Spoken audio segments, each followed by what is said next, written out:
pessoal, vamos dar início à nossa 7ª aula, ainda dentro do tema Conceitos Básicos de Termodinâmica, e hoje vamos falar um pouquinho sobre calor e trocas térmicas. Então, primeira coisa que vem à mente, o que é calor? Calor a gente vai representar com o símbolo de Q. Então, calor a gente define como a energia transferida entre um sistema e sua vizinhança devido a uma diferença de temperatura que existe entre eles, tá? E aí, atrelado a esse, tópico calor, a gente pode definir um conceito que a gente chama de capacidade calorífica, ou simplesmente C, que é uma constante de proporcionalidade entre o calor que o objeto absorve ou perde e essa alteração de temperatura resultante, tá? O ΔT do objeto. Então, a gente poderia enunciar como calor é igual a capacidade calorífica vezes a variação de temperatura, tá? Onde a gente tem que capacidade calorífica vezes a temperatura final menos a temperatura inicial. E aí, além dessa capacidade calorífica, a gente pode definir o conceito específico, calor específico, que é o C minúsculo. O que é o calor específico? É a capacidade calorífica por unidade de massa. Tá? Então, a gente utiliza aquela famosa equação Q igual a mc ΔT. Então, onde a gente tem a capacidade calorífica, a massa, né, que aí nessa equação a gente leva em consideração a massa da amostra, vezes a variação de temperatura, a temperatura final menos a temperatura inicial. Tá? Então, ó, não se refere a um objeto, mas sim à massa unitária do material de que o objeto é feito. Tá? Quando calorias específicas são expressas em unidades de mols, ou seja, em vez de massa a gente usa mol, a gente não chama de calor específico, mas chama calor específico molar. Tá? Então, aqui nessa tabela, e todos esses dados de calor específico molar, eles são tabelados para cada material, para cada substância, e aí a gente tem sempre o calor específico e o calor específico molar, tá? Então, a gente sempre faz uso de tabelas para calcular, por exemplo, o calor liberado ou absorvido por alguma amostra de algum material de interesse. Então, atrelado ao conceito de calor, a gente pode definir dois termos, então, um processo exotérmico e um processo endotérmico, que mais para frente, quando a gente falar de entalpia, a gente também vai tocar nesse assunto.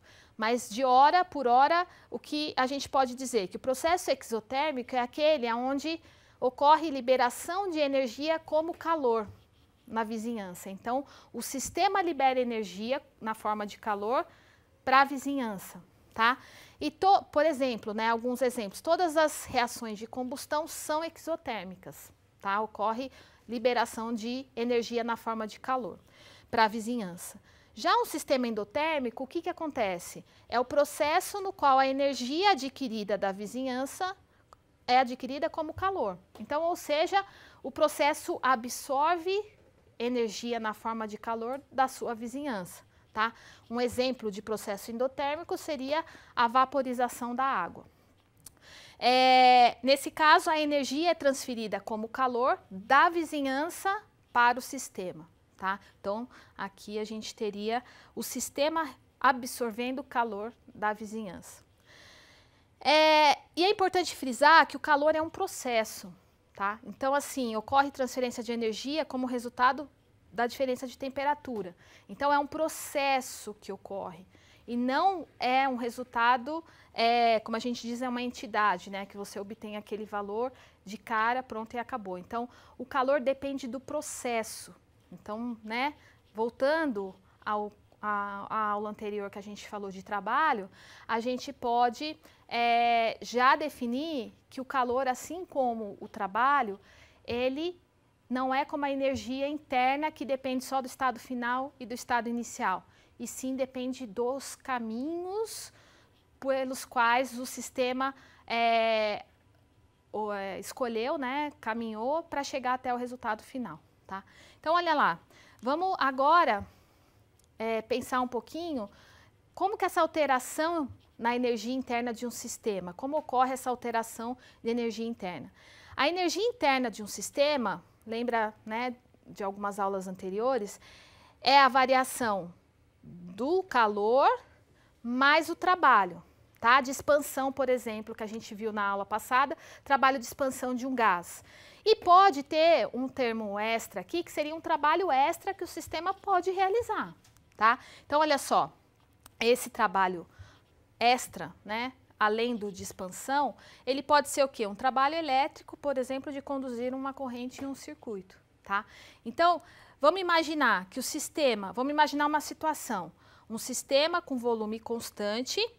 Então, se tem volume constante, lembra que o trabalho não é menos a pressão vezes a variação de volume? Se o volume é constante, não tem variação de volume, então é zero. Então, o trabalho também é zero, tá? Então, por isso que um sistema com volume constante não realiza trabalho de expansão. Então, esse termo aqui é zero.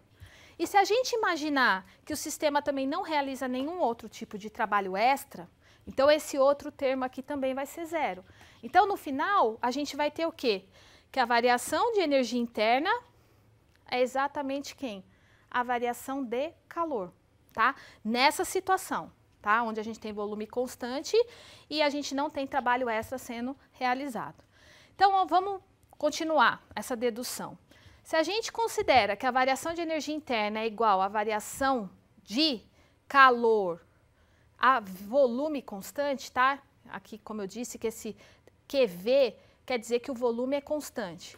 Então, a gente vai ter o quê? Se eu integrar os dois lados, a gente vai ter ΔU é igual a QV. E aí, voltando ao que eu disse há poucos slides, a gente vê variação de energia interna, mas a gente vê um valor único aqui de calor. Por quê? Porque a energia interna depende só do estado final inicial do sistema. Então, a gente tem uma variação aqui. Já o calor, assim como o trabalho, eles dependem dos caminhos pelos quais o processo caminhou, tá? Então, olha lá. Em uma mudança de estado, medindo a energia fornecida a um sistema de volume constante, então essa condição, isso pode ser usado quando o volume é constante. A variação de energia interna é exatamente o calor absorvido ou o calor liberado pelo sistema, tá? Então é isso que essa equação nos indica, certo? O que mais? Dentro desse tema de calor, a gente tem uma área chamada de calorimetria. Então, a calorimetria nada mais é do que o estudo da transferência de calor durante processos físicos e químicos, tá? E aí, a gente utiliza um equipamento chamado calorímetro, tá? Que ele é utilizado para medir energia transferida como calor. E esse calorímetro, a gente tem, né, aqui eu tenho a representação de um calorímetro, que é exatamente o seguinte, ó. A gente tem uma reação acontecendo aqui dentro, tá? E aí, a bomba, né, que é exatamente esse dispositivo interno aqui, ela é imersa num banho de água e é agitado, e todo dispositivo, dispositivo é chamado de calorímetro. O calorímetro também é imerso num banho de água, né, para monitorar, imerso em banho de água externa, e a água do calorímetro e da bomba é monitorada e ajustada à mesma temperatura. Então, isso é uma condição para medidas precisas de temperatura, tá? E aí, o que acontece? Esse aparato todo, ele assegura que não teve perda de calor durante o processo, né? Que o calorímetro não deixou calor escapar do sistema, tá? E aí, como é que se faz, né, a tradução dos resultados obtidos aqui dentro de um calorímetro? Medida a variação de temperatura, né, do início da reação até o final da reação dentro do calorímetro, e essa variação de temperatura é proporcional ao calor que a reação libera ou absorve. E aí, se a gente mede o ΔT, a gente consegue determinar quem? O QV, né, que é o calor a volume constante. E aí, da equação lá que a gente viu, o ΔU não é exatamente o QV? Então, se a gente mede o ΔT e determina o QV, automaticamente a gente encontra a energia interna do sistema, tá? Nessa condição, a volume constante. E como é que a gente converte ΔT em QV, usando a constante do calorímetro C. Então, a gente precisa desse dado a mais para conseguir, a partir de ΔT, encontrar QV, tá? Então, como é que a gente calcula essa constante do calorímetro? Calor é igual à constante do calorímetro vezes ΔT. E essa constante, como que ela é obtida? Ela pode ser medida eletricamente, passando uma corrente elétrica I, de uma fonte de tensão Ni, por um período de tempo T. Então, como é que a gente pode calcular? Ó, o calor é igual a corrente vezes a tensão vezes o tempo. Então, achando isso, a gente consegue achar a constante do calorímetro, tá? Outra alternativa de achar a constante é queimando uma massa conhecida de substância, geralmente ácido benzoico, que se utiliza, que libera uma quantidade conhecida de calor. Aí, sabendo o calor, a gente converte e constante do calorímetro, a gente acha a variação de temperatura. Então, ó, sabendo a constante, vai ser simples interpretar o aumento de temperatura como liberação de calor, tá? Então, o que a gente pode fazer? Vamos analisar, né? A energia interna da substância aumenta quando a temperatura aumenta, né? Então, a gente dá calor, então a energia do sistema aumenta. Vamos considerar a nossa amostra como um gás em um recipiente de volume fixo, tá? Então, o volume é fixo. A gente vai ter uma capacidade calorífica, uma capacidade térmica volume constante CV, certo? Então, olha só, uma outra forma que a gente pode definir, né, o CV, não é exatamente a variação de energia interna pela temperatura? Então, essa é a razão que a gente pode calcular o CV, a capacidade calorífica. Então, é uma propriedade extensiva, né? Então, ela depende da quantidade de matéria, ou seja, se eu tenho 100 gramas de água, 100 gramas de água tem 100 vezes a capacidade calorífica de 1 grama de água. Então, ou seja, requer 100 vezes mais calor para provocar o mesmo aumento de temperatura. Então, para provar para vocês que a capacidade calorífica é uma propriedade extensiva da matéria. Além disso, a gente pode definir capacidade calorífica molar, que a gente vai definir como CVM, né, de capacidade calorífica volume constante molar, que nada mais vai ser do que o CV dividido pelo número de mols, tá? Então, e isso vai ser uma propriedade intensiva, já que a gente está considerando a massa aqui, a quantidade de matéria aqui, então essa capacidade calorífica molar, por sua vez, vai ser uma propriedade intensiva da matéria.